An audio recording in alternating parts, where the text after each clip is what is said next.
There may be a lot of construction going on now at Lakeshore Catholic High School in Port Colborne, but on May 30th, construction stops and rock and roll starts when the Spoons come to town to perform in the school's auditorium.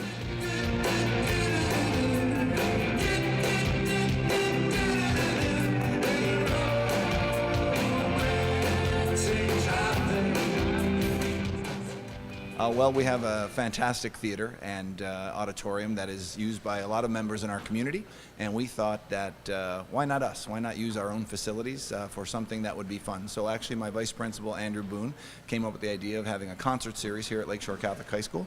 So this will be the first one, and our big decision was what band we were going to decide to have in. We thought the first one should be something for parents, maybe people our age and older. So we decided to go with the Spoons, an 80s band that had a big influence down here in Niagara, and we thought let's see if we can get that happening, and fortunately we were able to pull it off. And I understand that various departments at Lakeshore are helping out with the events, with the evening's events. How are they helping out? Well, we have our tech crew that's going to be helping out. We have our culinary classes that'll be doing the rider for the Spoons. We have our art class that'll be working on some set design, and there'll be a variety of different students that'll be helping out in a variety of ways so that this event can truly be cross-curricular. Even though the kids won't be attending the concert, they'll have their hands in it definitely. We also have a student band that is playing some hits from the 80s at the beginning of the evening, so that'll be fantastic too, because we have some quality musicians here, and they're going to put their skills on display and open up for the Spoons, which is kind of neat for kids to be able to open up for a band like them. I'm here with Gord Deppe, the lead singer of the 80s band The Spoons. So Gord, you used to play at high school auditoriums. What's it like returning? It's a little freaky, you know, because we did our very first show in our own high school Aldershot, and then in those days you would tour high schools. That was a big circuit, and that's how we kind of cut our teeth on. So it's like coming back, you know, to like a high school reunion, you know, a little bit. You know, it's a little fun. It's fun, but it's a little scary. After 30 years, what's different? 30 for us? Yes. Oh man, everything's changed. You know, we went from being high school kids, pretty well fresh out of high school, to having #1 hit on the radio, and our lives changed, and we toured the world and made albums and videos. But you know what, 30 years later, you appreciate it more than ever. Well, actually, we were on the very first episode of Much Music. Like the very first episode started with "Welcome to Much Music," a brand new show with videos by Duran Duran and the Spoons. That's how far back we go. But we were a young band at the time, so we caught a whole new wave that really was instrumental in us doing what we did. You know, it was a whole new thing. And some of our videos, like Romantic Traffic and Nova Heart, still get played because they're sort of iconic Canadian videos. So I don't know how bands would do it now. Videos aren't that important anymore. But back then, it was just like the #1 marketing tool to get your face across the country.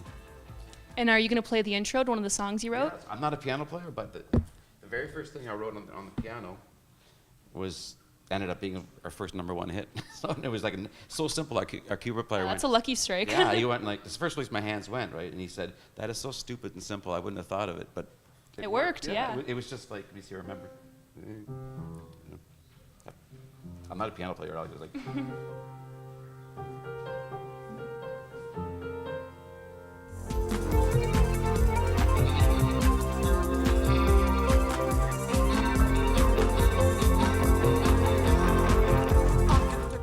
That was the whole thing. I made the keyboard intro, and then the rest I forget. I don't know. That's amazing, though. Yeah, it just started. That's 3 simple notes and became, and that song Nova Heart is in the book of the top 100 Canadian songs of all time, right in there Amazing. with like Joni Mitchell and the Guess Who, and that's pretty amazing. Yeah.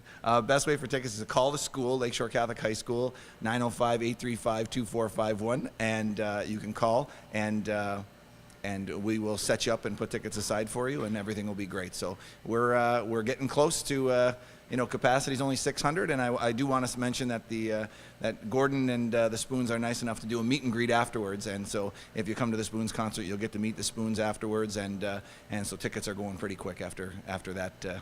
After they agreed to stay for a little while and meet their fans. They're aging fans. They'll be the tickets have been going pretty well, so we're pleased about that too. I joke around sometimes that the 80s were like 10 years of Halloween, because it was funny and ridiculous and scary and everything in one. But yeah, definitely fashion and hair were a big part of it. But some good music, persevered and still is popular today. But there's so many stories. The book is worth reading. Did you rock the spandex pants and the big hair and everything? My hair, but not spandex. No. Didn't go that far. The shoulder pads, you know. Thank you to the staff and students of Lakeshore High for having us this morning, and thank you to Gord from the Spoons for taking the time to talk with us. Now remember, the concert is May 30th, and there's only 600 seats available, so be sure to call the school and book your tickets now. In Port Colborne, reporting for The Source, I'm Bianca Tomori.